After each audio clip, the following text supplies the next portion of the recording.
Hello रिफान। रघुवर गुरुकुल में आप सभी का स्वागत है। आज के क्लास में हम लोग बिहार बीपीएससी टीआरई 3.0 जो आपका मार्च में होने वाला है, इससे रिलेटेड हम साइंस में एनसीईआरटी के टॉप 20 क्वेश्चंस का डिस्कशन करने वाले हैं। आज से हम डेली आपका प्रत्येक दिन सुबह में 10 बजे हम साइंस से रिलेटेड जितने भी आपके एनसीईआरटी के मोस्ट इंपॉर्टेंट क्वेश्चंस हैं उन सभी क्वेश्चंस को हम कॉन्सेप्ट वाइज स्टडी करेंगे। तो आप क्लास को अंत तक देखें और वीडियो पसंद है तो चैनल को सब्सक्राइब जरूर करें ताकि आगे आने वाले क्लास का नोटिफिकेशन आपको मिलता रहे। तो चलिए आज का क्लास हम स्टार्ट करते हैं। हमारा फर्स्ट क्वेश्चन है, निम्नलिखित में से दुग्ध निष्कासन हार्मोन कौन सा है? हमें क्या बताना है? हमें बताना है कि इनमें से कौन सा आपका दुग्ध निष्कासन हार्मोन है। ऑप्शन ए आपका दिया गया है थायरॉक्सिन, उसके बाद ऑप्शन बी में क्या है, ऑक्सीटोसिन है, ऑप्शन सी है पराउट है, ऑप्शन डी है इनमें से एक से अधिक, और ऑप्शन ई है इनमें से कोई नहीं। तो हम बात करें दुग्ध निष्कासन हार्मोन, यह आपका होता है ऑक्सीटोसिन होता है। क्या होता है? ऑक्सीटोसिन हार्मोन जो होता है इसे आपका दुग्ध निष्कासन हार्मोन कहा जाता है। तो ऑप्शन बी हमारा सही आंसर होगा। अब बात करें जो आपका यह ऑक्सीटोसिन हार्मोन है इसका स्राव कहाँ से होता है? तो ऑक्सीटोसिन जो हार्मोन होता है इसका स्राव आपका होता है पीयूष ग्रंथि से। कहाँ से होता है? तो पीयूष ग्रंथि से होता है। और हम जानते हैं कि पीयूष ग्रंथि को क्या कहा जाता है? मास्टर ग्रंथि कहा जाता है। पीयूष ग्रंथि को क्या कहा जाता है? पीयूष ग्रंथि को आपका मास्टर ग्रंथि कहा जाता है। तो आप इससे भी ध्यान रखेंगे, ध्यान देंगे। यहाँ पे जो ऑक्सीटोसिन जो हार्मोन है इससे एक और क्वेश्चन बन सकता है कि माँ और शिशु, जो माँ और बच्चे होती है उनके बीच में आपका जो क्या होता है, गले लगना होता है या एक दूसरे को चूमना होता है, इससे क्या होता है, इससे आपका ऑक्सीटोसिन हार्मोन क्या होता है, यह प्रेरित होता है। ऑक्सीटोसिन हार्मोन के स्रवण में प्रेरित क्या करता है, जो एक शिशु होता है और उसकी माँ होती है उन दोनों के बीच का जो प्रेम होता है इससे आपका ऑक्सीटोसिन हार्मोन क्या होता है, ज़्यादा रूप में स्रावित होता है। वहीं हम बात करें कि जो आपके पशु होते हैं, पशु में हम बात करें कि पशु में जो आपका दूध उतारा जाता है, पशु के थान से जो दूध निष्कासन किया जाता है, इसके लिए भी आपका ऑक्सीटोसिन हार्मोन का इंजेक्शन दिया जाता है। इसे भी आप ध्यान रखेंगे। तो यहाँ से हमने 4 से 5 क्वेश्चन देखा, यहाँ से एक क्वेश्चन आपके एग्जाम में देखने को जरूर मिलेगा। पिछले साल भी आपका यहाँ से क्वेश्चन बना था ऑक्सीटोसिन हार्मोन से। तो हमने देखा कि दूध निष्कासन हार्मोन किसे कहा जाता है, तो यह आपका कहा जाता है ऑक्सीटोसिन हार्मोन को। और ऑक्सीटोसिन हार्मोन का स्रावन कहाँ से होता है? पीयूष ग्रंथि से होता है। पीयूष ग्रंथि को मास्टर ग्रंथि कहा जाता है। माँ और शिशु इनके बीच का जो प्रेम होता है इससे आपका ऑक्सीटोसिन हार्मोन का स्रावन क्या होता है, तेज होता है। और जो पशु होते हैं, पशुओं में जो दुग्ध उत्पादन होता है इसे बढ़ाने के लिए ऑक्सीटोसिन हार्मोन का क्या किया जाता है, इंजेक्शन दिया जाता है। तो आप इन सभी पॉइंट्स को ध्यान रखेंगे और एक दूसरे से कनेक्ट करके याद करेंगे तो आसानी से आप याद रख सकते हैं। अब देखिए ऑक्सीटोसिन हार्मोन कोई पूछेगा तो इससे रिलेटेड आप हर एक पॉइंट आप जान गए, तो कहीं से भी क्वेश्चन बनता है तो आसानी से आप इसे सॉल्व कर सकते हैं। नेक्स्ट क्वेश्चन को हम देखते हैं। अगला प्रश्न हमारा है, इंसुलिन हार्मोन किस अंग से स्रावित होता है? हमारा प्रश्न है कि इंसुलिन जो हार्मोन होता है यह किस अंग से स्रावित होता है? तो इंसुलिन हार्मोन यह आपका स्रावित होता है अग्नाशय से। कहाँ से होता है? अग्नाशय से होता है। ऑप्शन ए हमारा सही आंसर होगा। ध्यान देंगे, जो आपका अग्नाशय है यह आपका अंतः एवं बाह्य स्रावी दोनों प्रकार की ग्रंथि है। क्या है? यह क्वेश्चन पूछा जा सकता है। जो अग्नाशय है यह आपका अंतःस्रावी भी है और आपका बाह्य स्रावी भी है। इसे आप जरूर ध्यान रखेंगे। अग्नाशय क्या है? अंतःस्रावी और बाह्य स्रावी दोनों प्रकार की ग्रंथि है। उसके बाद बात करें, यहाँ पे इंसुलिन है, तो आप जानते हैं कि इंसुलिन की कमी से कौन सा रोग होता है? तो इंसुलिन की कमी हो जाए तो इससे आपका रोग होता है कौन सा? मधुमेह रोग होता है। इंसुलिन की कमी से कौन सा रोग होता है? आपका मधुमेह रोग होता है। उसके बाद बात करें कि इंसुलिन में कौन सा धातु आपका मौजूद रहता है? इंसुलिन में कौन सा धातु मौजूद रहता है? तो इंसुलिन में आपका जस्ता मौजूद रहता है। क्या मौजूद रहता है? तो इंसुलिन में आपका जस्ता मौजूद रहता है। आप इससे भी ध्यान रखेंगे। यहाँ से भी हमने 3 से 4 क्वेश्चन देखा। इंसुलिन हार्मोन किस अंग से स्रावित होता है? तो इंसुलिन हार्मोन आपका अग्नाशय से स्रावित होता है। और अग्नाशय क्या है? अग्नाशय आपका अंतः और बाह्य दोनों प्रकार की ग्रंथि है। उसके बाद बात करें इंसुलिन की कमी से क्या होता है? इंसुलिन की कमी हो जाए तो मधुमेह नामक रोग होता है। और इंसुलिन में कौन सी धातु पाई जाती है? तो इंसुलिन में आपका जस्ता पाया जाता है। नेक्स्ट क्वेश्चन को देखते हैं। अगला प्रश्न हमारा है, मनुष्य के शरीर में पित्त का निर्माण कहाँ होता है? मनुष्य के शरीर में पित्त का निर्माण कहाँ होता है? ऑप्शन ए में आपका वृक्क दिया है, ऑप्शन बी में यकृत है, ऑप्शन सी की बात करें तो अमाशय है, ऑप्शन डी है इनमें से एक से अधिक, और ऑप्शन डी ई है इनमें से कोई नहीं। तो मनुष्य के शरीर में पित्त की निर्माण की बात करें तो यह आपका होता है यकृत में। कहाँ पे होता है? यकृत अर्थात आपका लीवर में होता है। ध्यान रखेंगे, पित्त का निर्माण कहाँ होता है? तो पित्त का निर्माण आपका यकृत अर्थात लीवर में होता है। उसके बाद बात करें जो पित्त होता है, पित्त का संचय कहाँ पे होता है? पित्त का संचय अर्थात पित्त का स्टोरेज कहाँ होता है? तो देखिए पित्त से ही इसका स्टोरेज है पित्ताशय। पित्त का स्टोर कहाँ पे होता है? तो पित्त का स्टोर अर्थात पित्त का जो संचय होता है कहाँ पे होता है? पित्ताशय में होता है। उसके बाद हम बात करें यकृत की, तो यकृत आपका मानव शरीर की सबसे बड़ी ग्रंथि है। यकृत क्या है? यकृत आपका मानव शरीर की सबसे बड़ी ग्रंथि है। मानव शरीर की सबसे बड़ी ग्रंथि पूछ ले कौन सी है? तो यह आपका है यकृत है। तो आप इससे भी ध्यान रखेंगे। तो यहाँ हमने क्या क्या देखा कि पित्त का निर्माण कहाँ पे होता है? तो पित्त का निर्माण आपका लीवर अर्थात यकृत में होता है। पित्त जो होता है इसका संचय आपका पित्ताशय में होता है। पित्ताशय को क्या कहा जाता है? इसे आपका गॉल ब्लैडर कहा जाता है। क्या कहते हैं? पित्ताशय को गॉल ब्लैडर कहा जाता है। उसके बाद हमने देखा जो यकृत होता है इसे मानव शरीर की सबसे बड़ी ग्रंथि कही जाती है। नेक्स्ट क्वेश्चन को देखते हैं। अगला प्रश्न है, किस हार्मोन में आयोडीन उपस्थित होता है?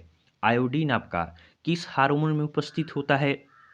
तो हार्मोन की बात करें तो ऑप्शन ए में दिया गया है ऑक्सीटोसिन, ऑप्शन बी है परावटु, ऑप्शन सी है थायरॉक्सी, ऑप्शन डी है इनमें से एक से अधिक, और ऑप्शन ई है इनमें से कोई नहीं। तो बात करें आयोडीन की उपस्थिति की, तो आयोडीन आपका उपस्थित होता है कहाँ पे? थायरॉक्सिन में होता है। कहाँ पे होता है? थायरॉक्सिन में होता है। तो ऑप्शन सी हमारा सही आंसर होगा। ध्यान देंगे, जो थायरॉक्सिन हार्मोन होता है यह कहाँ से स्रावित होता है?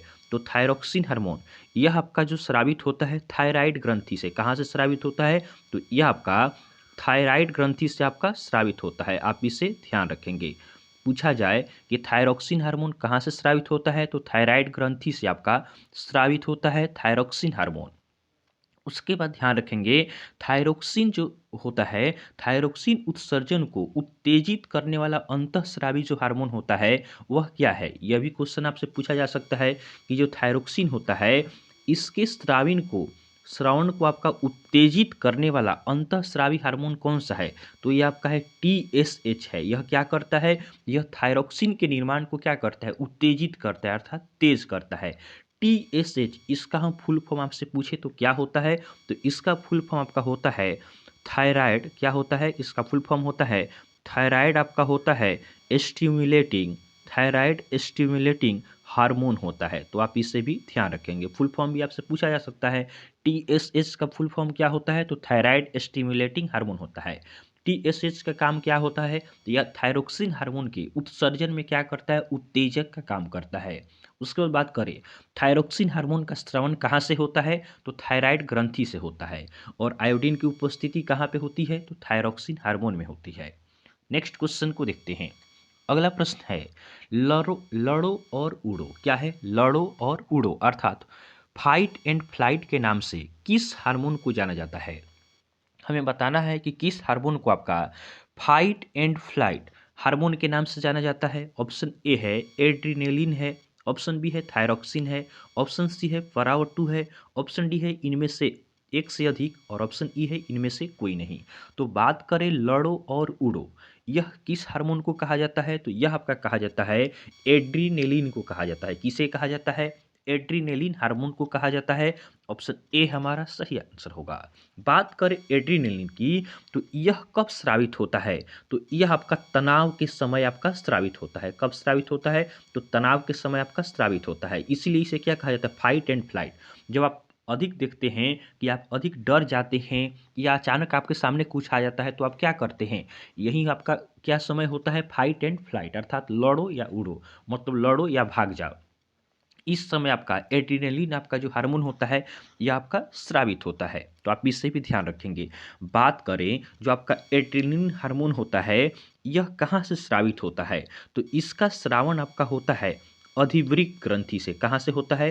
तो अधिवृक्क ग्रंथि से आपका इसका स्रावित होता है एड्रेनलिन का।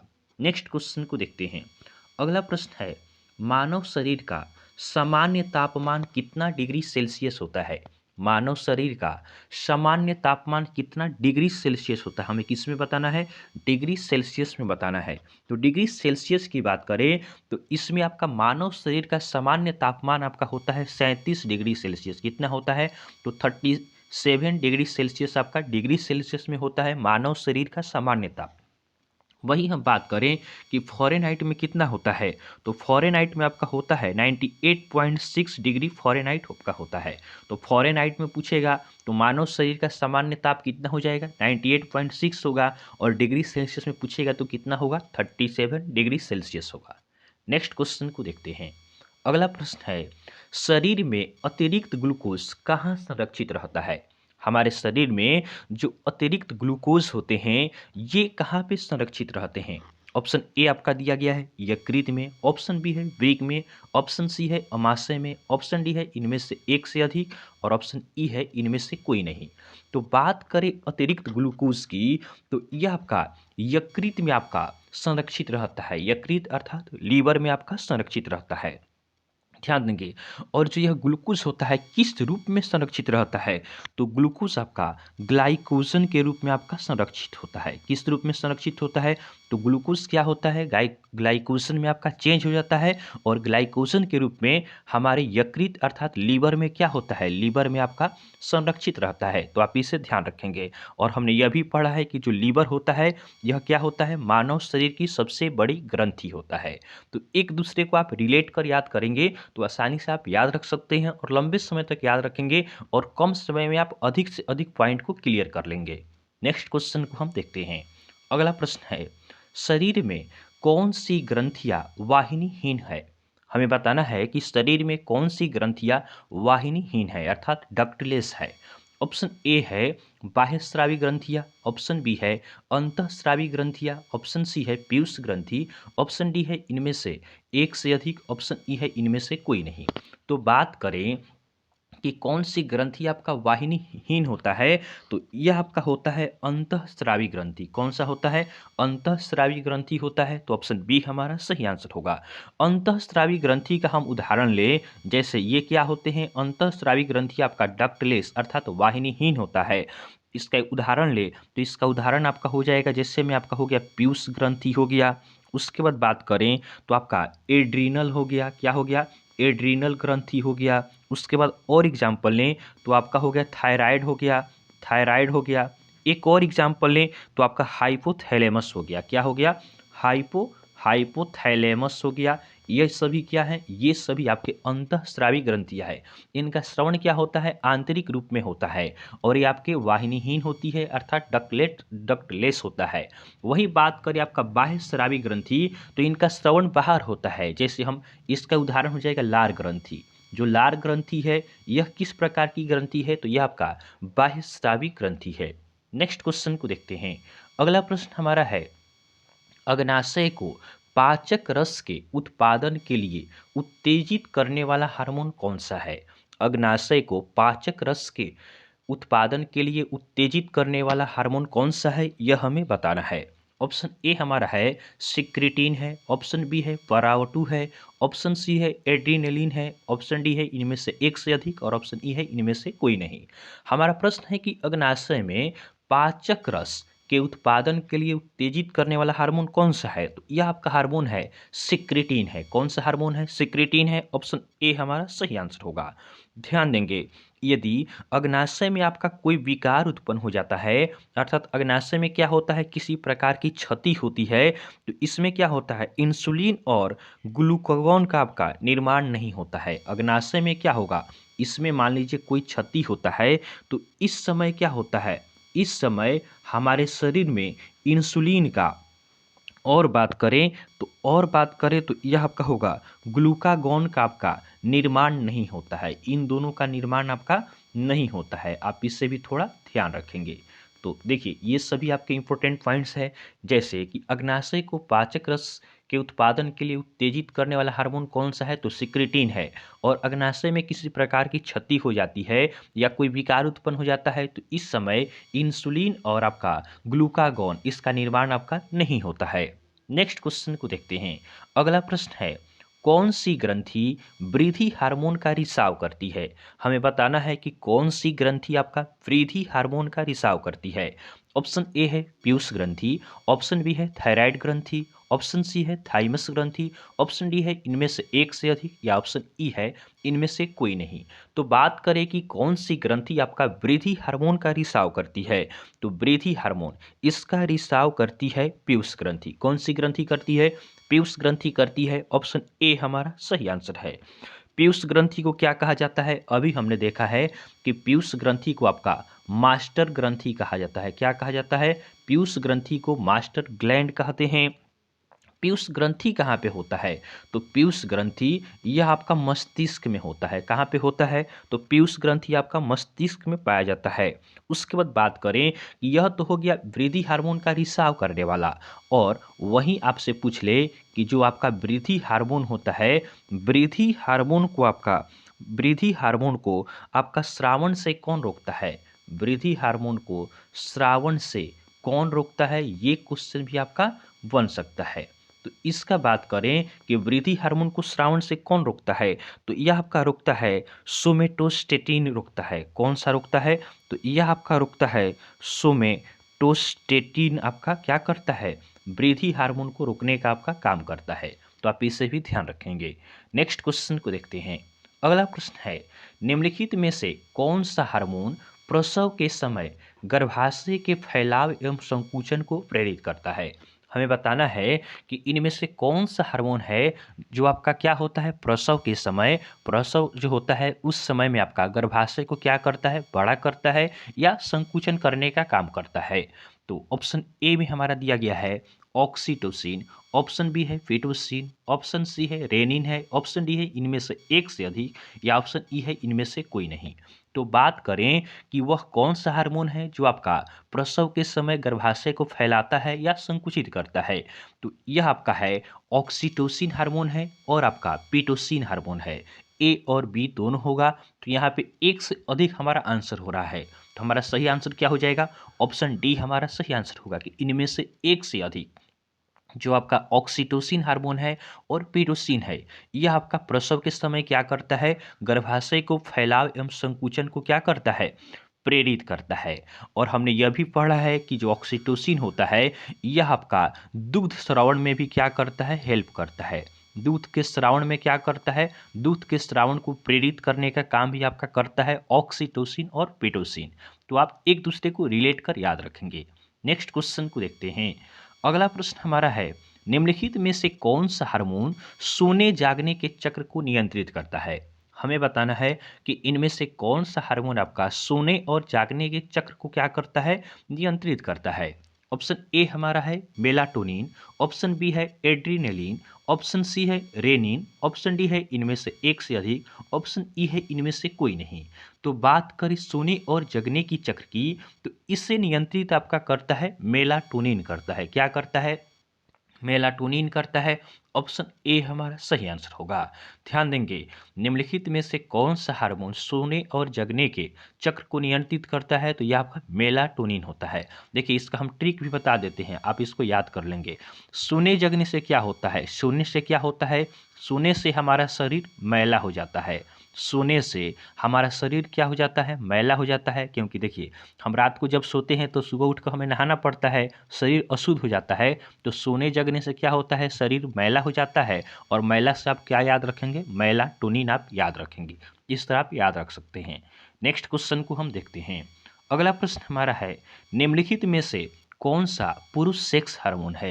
हमें बताना है कि इनमें से कौन सा आपका पुरुष सेक्स हार्मोन है। ऑप्शन ए हमारा दिया गया है एस्ट्रोजन, ऑप्शन बी है प्रोजेस्टेरॉन, ऑप्शन सी है टेस्टोस्टेरोन, उसके बाद ऑप्शन डी है इनमें से एक से अधिक, या ऑप्शन ई है इनमें से कोई नहीं। तो बात करें इनमें से कौन सा आपका पुरुष सेक्स हार्मोन है, तो यह आपका है टेस्टोस्टेरॉन है। क्या है? टेस्टोस्टेरॉन, यह आपका पुरुष सेक्स हार्मोन है। तो ऑप्शन सी हमारा सही आंसर होगा। वहीं बात करें जो आपका एस्ट्रोजन है और प्रोजेस्टेरॉन है, यह क्या है? यह आपका फीमेल अर्थात आपका मादा सेक्स हार्मोन है। तो आप इससे भी ध्यान रखेंगे, दोनों को आप ध्यान रखेंगे, कोई भी क्वेश्चन आपसे पूछा जा सकता है। नेक्स्ट क्वेश्चन को देखते हैं। अगला प्रश्न हमारा है, डाईयूरेसिस रोग किस हार्मोन की कमी के कारण होता है? डाईयूरेसिस रोग किस हार्मोन की कमी के कारण होता है? तो ऑप्शन ए हमारा दिया गया है मेलाटोनिन, ऑप्शन बी है वैसोप्रेसिन, ऑप्शन सी है पीटोसिन, ऑप्शन डी है इनमें से एक से अधिक, या ऑप्शन ई है इनमें से कोई नहीं। तो बात करें डाईयूरेसिस रोग यह किस हार्मोन की कमी के कारण होता है, तो यह आपका वैसोप्रेसिन हार्मोन की कमी के कारण होता है। तो ऑप्शन बी हमारा सही आंसर होगा। ध्यान रखेंगे, डाईयूरेसिस, डाईयूरेसिस क्या होता है? यह रोग जो है वैसोप्रेसिन हार्मोन की कमी के कारण होता है। नेक्स्ट क्वेश्चन को देखते हैं। अगला प्रश्न हमारा है, पैरोटिड ग्रंथि कहाँ पाई जाती है? पैरोटिड जो ग्रंथि होती है यह कहाँ पाई जाती है? तो पैरोटिड ग्रंथि इसकी बात करें तो यह आपका कान के नीचे पाया जाता है। कहाँ पे पाया जाता है? कान के नीचे पाया जाता है। ऑप्शन ए हमारा सही आंसर होगा। बात करें जो आपका पैरोटिड ग्रंथि होता है यह लार ग्रंथियों की सबसे बड़ी जोड़ी है। जो पैरोटिड ग्रंथि है यह क्या है? यह आपका लार ग्रंथि की सबसे बड़ी जोड़ी होती है। नेक्स्ट क्वेश्चन को देखते हैं। अगला प्रश्न हमारा है, मानव शरीर की सबसे बड़ी अंतःस्रावी ग्रंथि कौन सी है? तो ऊपर के क्वेश्चन में हमने यह डिस्कस किया है कि मानव शरीर की सबसे बड़ी ग्रंथि कौन सी होती है। तो हमने देखा है कि मानव शरीर की सबसे बड़ी ग्रंथि आपका यकृत यानी लीवर होता है। यह केवल आपसे पूछ ले कि मानव शरीर की सबसे बड़ी ग्रंथि पूछ ले कौन सी है, तो यह आपका होगा यकृत होगा। वहीं बात करें कि मानव शरीर की सबसे बड़ी अंतःस्रावी ग्रंथि यह कौन सी है, तो यह आपका है थायराइड है। कौन सी ग्रंथि है? थायराइड ग्रंथि है। ऑप्शन सी हमारा सही आंसर होगा। तो आप देखिए दोनों को ध्यान रखेंगे, केवल सबसे बड़ी ग्रंथि पूछे तो यकृत होगा अर्थात लीवर होगा, और सबसे बड़ी अंतःस्रावी ग्रंथि पूछे तो थायराइड होगा। नेक्स्ट क्वेश्चन को देखते हैं। अगला प्रश्न है, थाइमस ग्रंथि द्वारा उत्पन्न होने वाला हार्मोन कौन सा है? हमें बताना है कि थाइमस ग्रंथि द्वारा उत्पन्न होने वाला हार्मोन कौन सा है। तो देखिए ऑप्शन ए में हमारा क्या दिया गया है? थाइमोसिन है, ऑप्शन बी है विटामिन डी है, ऑप्शन सी है कोर्टिसोल है, ऑप्शन डी है इनमें से एक से अधिक, ऑप्शन ई है इनमें से कोई नहीं। तो देखिए थाइमस ग्रंथि, तो इससे उत्पन्न होने वाला हार्मोन क्या होगा? यह आपका थाइमोसिन हो जाएगा। थाइमस से थाइमोसिन याद रखेंगे रिलेट करके। देखिए उसके बाद बात करें जो आपका विटामिन डी है, यह आपका विटामिन है लेकिन यह आपका हार्मोन की तरह काम करता है। हार्मोन की तरह काम करता है, तो आप इससे भी ध्यान रखेंगे। पूछा जा सकता है कि कौन सा आपका विटामिन है जो हार्मोन की तरह काम करता है, तो विटामिन डी होगा। उसके बाद बात करें कि जो आपका विटामिन डी होता है यह कहाँ से उत्पन्न होता है, यह आपका वृक्क द्वारा उत्पन्न होता है। कहाँ से उत्पन्न होता है? तो वृक्क द्वारा आपका अर्थात किडनी से आपका उत्पन्न होता है। उसके बाद बात करें जो आपका कोर्टिसोल होता है यह कहाँ से उत्पन्न होता है, तो यह आपका अधिवृक्क से आपका उत्पन्न होता है। तो आप इसे भी ध्यान रखेंगे, कोर्टिसोल यह आपका अधिवृक्क से उत्पन्न होता है। विटामिन डी जो है वृक्क से उत्पन्न होता है। विटामिन डी आपका हार्मोन की तरह काम करता है। और थाइमस ग्रंथि की बात करें तो यह आपका थाइमोसिन से उत्पन्न होता है। ध्यान देंगे, थाइमस ग्रंथि से उत्पन्न होने वाला हार्मोन कौन सा है, तो यह आपका थाइमोसिन है। नेक्स्ट क्वेश्चन को देखते हैं। अगला प्रश्न हमारा है, कौन सा वर्णक मानव की त्वचा का रंग प्रदान करता है? कौन सा वर्णक है जो मानव की त्वचा को रंग प्रदान करता है, यह हमें बताना है। देखिए ऑप्शन ए हमारा है मेलानिन है, ऑप्शन बी है ग्लूकेगॉन है, उसके बाद बात करें ऑप्शन सी में है विटामिन डी है, ऑप्शन डी में हमारा दिया है इनमें से एक से अधिक, उसके बाद है इनमें से कोई नहीं। तो देखिए क्वेश्चन है कि कौन सा वर्णक मानव की त्वचा का रंग प्रदान करता है। तो देखिए धूप में जाने पर त्वचा क्या हो जाता है, धूप में जाने पर त्वचा आपका मैला हो जाता है। तो इसे याद रखेंगे, मेलानिन क्या है, त्वचा का रंग कौन प्रदान करेगा, तो मेलानिन प्रदान करता है। तो ऑप्शन ए हमारा सही आंसर है। नेक्स्ट क्वेश्चन है, कौन सी ग्रंथि मानव शरीर के तापमान को नियंत्रित करने में सहायक प्रदान करती है। कौन सी ग्रंथि है जो मानव शरीर के तापमान को नियंत्रित करने में हेल्प करती है, यह हमें बताना है। ऑप्शन ए में है अग्नाशय, ऑप्शन बी में क्या है, थायराइड है, ऑप्शन सी है पीयूष ग्रंथि, ऑप्शन डी है इनमें से एक से अधिक, ऑप्शन ई है इनमें से कोई नहीं। तो बात करें कि कौन सी ग्रंथि मानव शरीर की तापमान को नियंत्रित करने का काम करती है, तो यह काम आपका थायराइड ग्रंथि करती है। तो ऑप्शन बी हमारा सही आंसर होगा। मानव शरीर का जो तापमान अर्थात टेम्परेचर होता है, इसे नियंत्रित करने का काम कौन करती है, थायराइड ग्रंथि करती है। और अभी हमने देखा है कि जो आपका थायराइड ग्रंथि है, यह आपका मानव शरीर की सबसे बड़ी अंतःस्रावी ग्रंथि है। नेक्स्ट क्वेश्चन को देखते हैं। यह हमारा आज का लास्ट क्वेश्चन है कि यकृत और मांसपेशियों में ऊर्जा किस रूप में जमा होता है। यकृत और मांसपेशी, इसमें आपका ऊर्जा किस रूप में आप जमा होता है, तो ऑप्शन ए है ग्लूकोज हो गया, ऑप्शन बी है ग्लाइकोजन है, ऑप्शन सी है वसा है, ऑप्शन डी है इनमें से एक से अधिक, या ऑप्शन ई है इनमें से कोई नहीं। तो बात करें यकृत और मांसपेशी में ऊर्जा किस रूप में जमा होता है, तो ऊपर के क्वेश्चन में ही हमने देखा है ऊर्जा क्या होता है, इसमें आपका ग्लूकोज ग्लाइकोजन में चेंज होकर जमा होता है। तो ऑप्शन बी हमारा सही आंसर होगा कि यकृत और मांसपेशी में ऊर्जा आपका ग्लाइकोजन के रूप में क्या होता है, संचित होता है। ध्यान रखेंगे। और जो ग्लाइकोजन होता है यह ग्लूकोज का आपका परिवर्तित रूप होता है। तो इस तरह हम बात करें तो बिहार बीपीएससी टीआरई 3.0 जो आपका इस बार होने वाला है, मार्च में होगा, इससे रिलेटेड हमने आज के क्लास में आपके जितने भी ग्रंथियां हैं, अंतःस्रावी ग्रंथि और बाह्य ग्रंथि, इन सभी से रिलेटेड जितने भी क्वेश्चंस बन सकते थे उन सभी को हमने डिस्कस किया है। इस क्लास का पीडीएफ आप हमारे टेलीग्राम से डाउनलोड कर सकते हैं, इसका आंसर के भी हमने दे दिया है, जिससे आप आसानी से क्या कर सकते हैं, इससे आप आसानी से क्या कर सकते हैं, रिवाइज कर सकते हैं। तो आपको क्लास पसंद आया हो तो आप वीडियो को लाइक करें और चैनल को सब्सक्राइब जरूर करें, ताकि आगे आने वाले क्लास का नोटिफिकेशन आपको मिलता रहे। तो चलिए आज के लिए हम इतना ही रखते हैं, फिर नेक्स्ट क्लास में मिलेंगे, तब तक के लिए धन्यवाद।